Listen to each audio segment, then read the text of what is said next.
Okay, to bring us home today, we have BlackRock Mining Limited. BlackRock Mining, trading under the ASX code BKT, with a market cap around 78 million, has an 84% interest in the world-class Mahenge Graphite project located in Tanzania, which hosts a multi-generational graphite resource as one of the largest JORC-compliant flake graphite resources globally. Presenting for us today is BlackRock MD and CEO, John Vries. John, over to you. Thank you, Paul, and thank you, Share Cafe, for the opportunity to talk about BlackRock. So why should people be interested in graphite? I think fundamentally it comes back to anybody interested in the energy transition, decarbonisation thematic.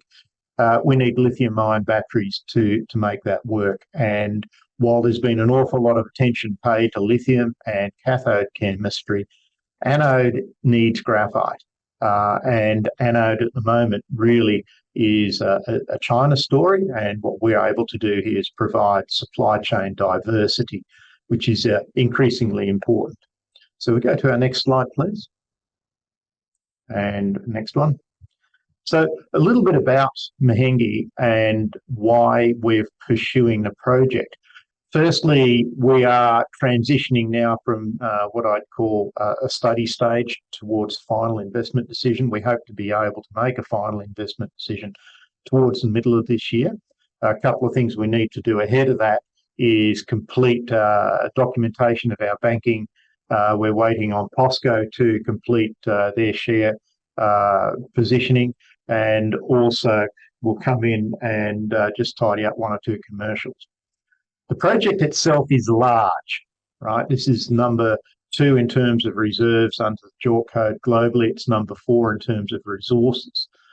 If you're going to enter into the battery supply chain, one of the critical things that matter here is scales, and scales of economics.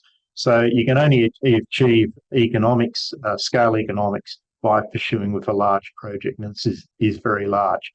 Now, the other advantage we have here is we are at the bottom of the cost curve, and that because we have a competitive electricity supply in Tanzania. It comes off a hydro-dominated grid, comes in at about 8 cents a unit. So it really pivots us down at the price point that China's able to do. So we're in a competitive position with China with a diverse supply chain.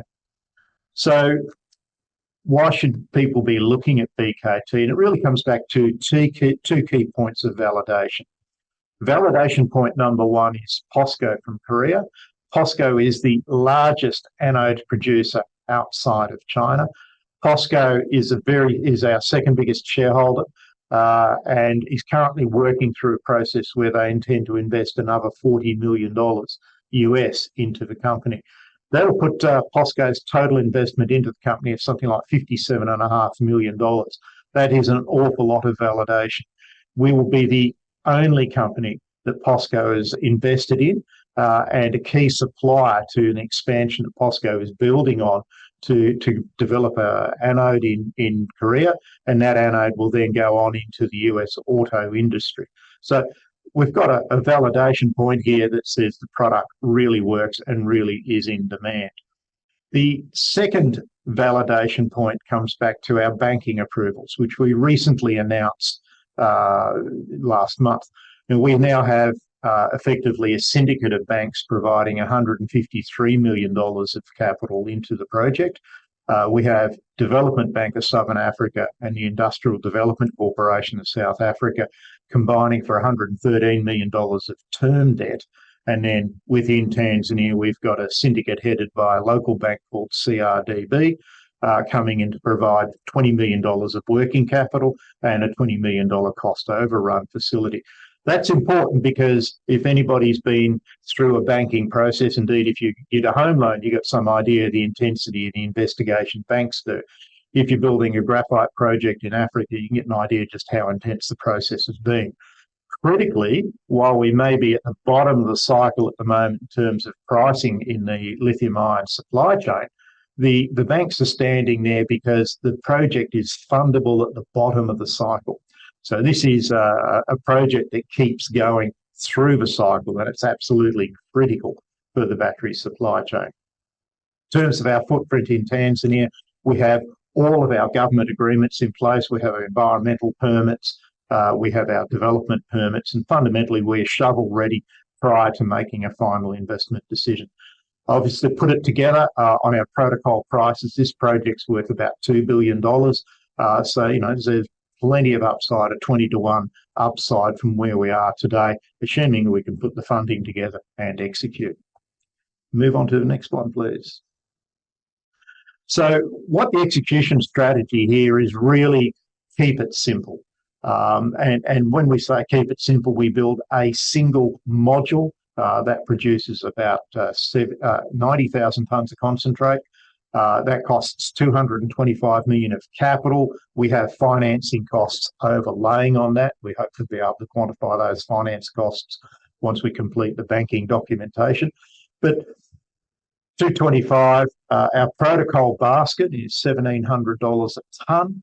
That's a combination of a number of industry experts. But the thing that really stands out here is running off grid power. The operating cost is $500 a tonne. So on protocol pricing, we're bringing in $3 of revenue for every dollar of cost, and we're making well over $1,000 a tonne cash margin. Very, very quickly, the EBITDA builds up, and we just use that to buy Module 2, Module 3, and Module 4 very, very quickly. We're up into around 10% of global supply. And in a market that's growing 30% year on year, that's not a bad position to be in. The moment, mine life is 26 years. There's plenty more out there. It's just not a lot of value in terms of adding to reserves at the moment. So we have intergenerational capacity here to enter into the supply chain. Next slide. So why does Mahenge work? We've seen a lot of talk about graphite on and off over the last couple of years, and Mahenge stands out for two reasons. It's a unique combination of geology and a geography. So the geology gives us a product that we know is wanted by customers. Remember, POSCO's here, $57.5 million US of validation for POSCO. It works, and it works really, really well. What really also comes in is Tanzania having really world-class infrastructure that makes a difference to a project like Mahenge. We're just commissioning in Tanzania the Nyeri hydro scheme. That's a 2 gigawatt hydro scheme. It will provide low carbon power into the project. So effectively, this project has a low carbon intensity, further differentiates us from the pack. We have a railway going past the front door, and that railway connects to one of the largest deep water container ports in East Africa. Critically, that container port is a link to the supply chain and manufacturing centres that exist in China, Japan and Korea, where our key customers are. So literally we have a low-cost logistics solution coupled with a incredibly competitively priced energy solution matched to geology that works. And that's really why Mahenge stands out as top of the pack. Next slide. So you put those elements together on a cost curve, really, this is what we live in the mining sector on our cost curve, and where do we sit? And there's Mahenge sits in the bottom quartile, and that's really fundamental, because if you're going to build a battery supply chain, you want to ensure your mine is able to supply material to battery manufacturers through the price cycle. The last thing an EV manufacturer wants to hear is mine shuts down because the prices aren't good. That will challenge the EV supply. So locked in, bottom of the cost curve is where we need to be. Next slide. As I said, we're heading into final investment decision. We've got bank pledges. We need to document that, so we'll be completing our documentation over the next couple of weeks. Construction aiming to start in the middle of the year, and producing product towards the middle of CY26. Real leverage here, while it's $225 million of capital in the ground for Module 1, once we've got the infrastructure footprint in place, we really leverage that out with Module 2 coming at about half the capital cost, Module 3, Module 4. The stuff is qualified, which means that we can bring these modules on as soon as market demand and capital is available. Really puts us in a great position against a market that's growing 30% year on year. Next slide. So for people considering about investing in BKT, really big news flow coming up. We've completed a a lot of work with POSCO. We're anticipating POSCO to make a final investment decision in the not too distant future around that $40 million. It's a MOU at the moment. We're very confident they'll convert that to a binding agreement, and they have an option of putting a director on the board as well. And I think that is, again, a very, very strong sign of a link up in that development of a supply chain. Financing activities, we now have pledges for our term finance. We need to complete the documentation of that. And real catalysts coming up at the moment is POSCO and also our partner process, recognising that within the sector there are people who do not necessarily want to invest in the listed company, but want to take this into the unlisted holding company. Those conversations are quite mature and quite exciting. We hope to be able to complete something in the not too distant future. So really lining up the pieces of the puzzle, FID, middle of the year, and breaking ground shortly after that. And like all good engineering projects, we've brought that one in presentation on schedule. So thank you. Thank you, John. Great presentation. I thought to kick things off, John, I just wanted to remind the viewers online today about Tanzania being a great jurisdiction to operate in. Very close ties with the US. I think Kamala Harris was there only 6 months ago. So it is Africa, but Tanzania is a great jurisdiction to operate and develop this project. Yeah. Yeah. Look, Tanzania is, to me, a couple of things really stand out in Tanzania. It is a very peaceful country to work in. So, we certainly, Africa gets a whole bunch of bad press for probably some decent reasons. None of those bad press things seem to happen around Tanzania, which is really good. I think the other thing that's really beginning to stand out here is the potential role that Tanzania can play in the critical minerals supply chain, not only as a critical minerals producer, but again, going back to its role as a logistics supplier for nations inside Africa.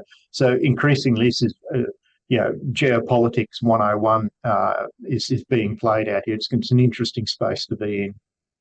And when you started your presentation, you reminded people that graphite is a very important component of a battery. It kind of been forgotten. You said the lithium guys are stealing the sort of limelight, but post the news out of China back end of last year that they are going to restrict export out of China, there seems to be momentum has changed, and certainly the US have woken up that it's important that the projects outside of China do come to fruition. So that's certainly. Have you felt those positive tailwinds over the last 3 or 4 months with regards to calls and inquiries? Yeah, look, calls inquiries from manufacturers for us has been strictly with POSCO for the fines, and our large flake producers has remained the same. In terms of the environment that we're working in, and this is again the geopolitical overlay, I think people have gone from being interested to fascinated, and the need to create diversity in that supply chain, the need to de-risk that supply chain has really become apparent. And what we're able to do here that's different is POSCO has an established footprint on how to make anode. So we're not having to build a mine and then learn how to make anode. We're just going to have to build a mine, and we can work with POSCO who already know. And the reason that works is we can outmine POSCO any day of the week, but POSCO can out-manufacture us any day of the week. Put it together, you've got this concept of a supply chain.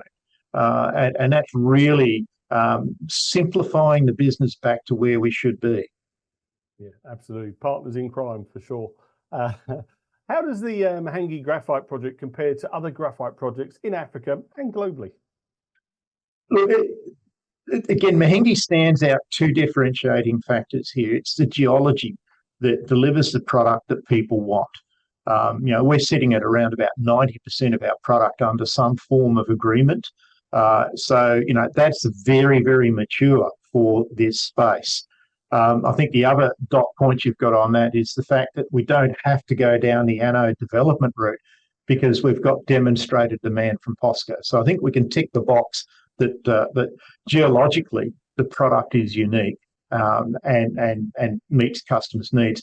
The other one comes back to the infrastructure footprint, gives us a position on the cost curve that lets us compete on today's pricing. Now, that's a pretty important phrase. A lot of people go out and in the sector and go, look, prices need to be better. And we absolutely agree with that. If this was an all fines project, yep, current pricing would be below inducement. It's not all fines, it's large flake. So we're well above our inducement pricing now. But critically, the access to competitive infrastructure, the access to competitively priced green power allows us to have a position on the cost curve that is bankable, and that's a pretty important term, bankable at the bottom of the cycle where we are today. I got to. Hey, again, you touched on this earlier, but I think it's worth repeating. The question was about the latest status of the relationship with POSCO, how the negotiation is going, proceeding for a binding agreement. So at the moment it's an MOU, and hopefully you're going to convert that into a binding agreement sooner rather than later. Is that right?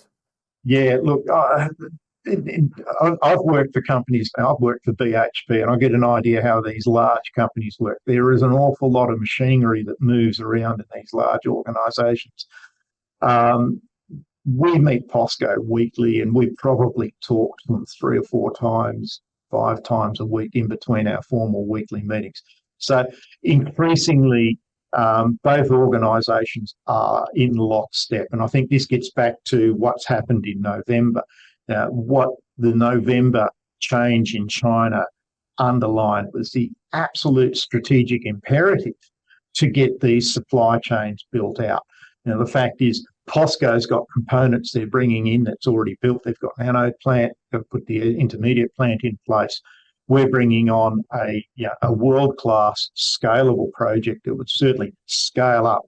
And that's grabbed the attention of the auto manufacturers in the US and Europe, who are increasingly beginning to realise buying batteries out of China may not be the most reliable solution for their future existence. And it's as simple as that.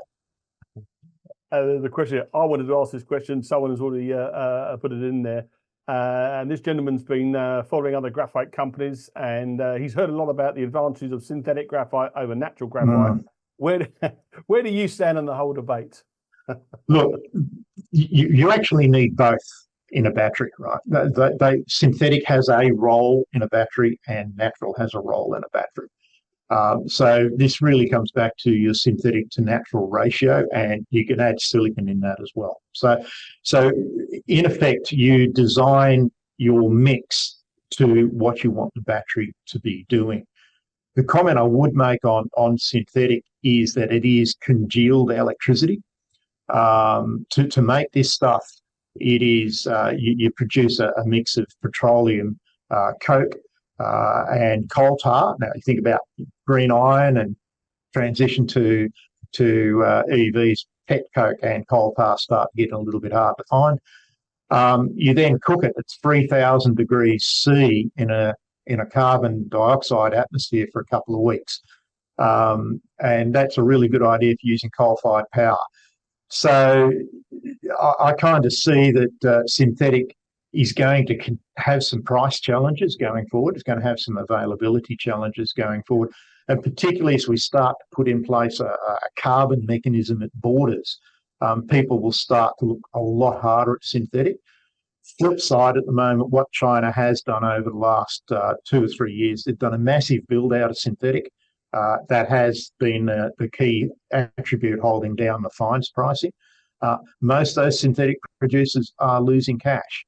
So what we're seeing at the moment is the Chinese taxpayers are effectively subsidising EV development in the rest of the world. Yeah, got to. The question here, is there potential for a partner at the project level, and has there been interest so far from other parties? Yes and yes. There's not much I can say here because I am under confidentiality. It was a leading question. But just, what's really surprised me is, when we started this process, we thought it would be the auto manufacturers wanting to migrate upstream. And I think you don't see auto manufacturers buying stakes in iron ore mines, right? So I think that's nonsensical. What we are seeing is mid-tier mining companies and some of the more astute sovereign wealth funds showing a degree of interest in going, look, if you take a longer term view, you can't build a lithium ion battery without graphite. How do we play this space? And really scratching their head about how we play this space. And I think the other thing that's matured over the last couple of years is, there was all this talk about different battery technologies, different anode technologies. And I think this is cooked back to a beta VHS argument. Beta was better, but everybody ended up with VHS because that's what people bought. And I think, the lithium ion battery is going to be here for a while. I've got a 26-year mine life. So I think that seems to match pretty well about where the market's heading. There's probably a few of our viewers on today that don't know what a VHS and Betamax cassette Go is. to the museum before you downloaded it. we're showing our age. And just to finish off, John, how are the electricity generation trials progressing in Tanzania, and how critical to the Mahenge Graphite project is this supply? Yeah, it's really important. So they've got turbine 1 up and going, that's running. Turbine 2 is coming up. They have to have the whole thing commissioned by the middle of this year. That will make Tanzania a gigawatt long. Put that into perspective. They'll be able to export a gigawatt of hydropower to the rest of Africa. So that's good for Tanzania's balance sheet. And if you're in South Africa, it's even better. Access to that green power, access to that grid is really, really important. And that's a key part of what our project development is. We are putting in a 70-kilometre, 220,000 volt power line to go from Ifakara up to the project site. And that's really what's brought in a lot of the banks. It's a subtlety that isn't well understood, is that both IDC and DBSA, particularly DBSA, infrastructure-focused entities, we've got to put in a power line. The power line electrifies a region. So not only are we developing a mine, but we're actually electrifying a region.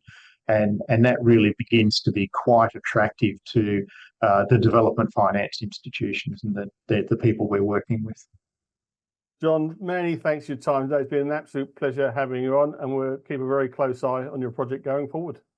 Thanks, Paul. Cheers. Thank you.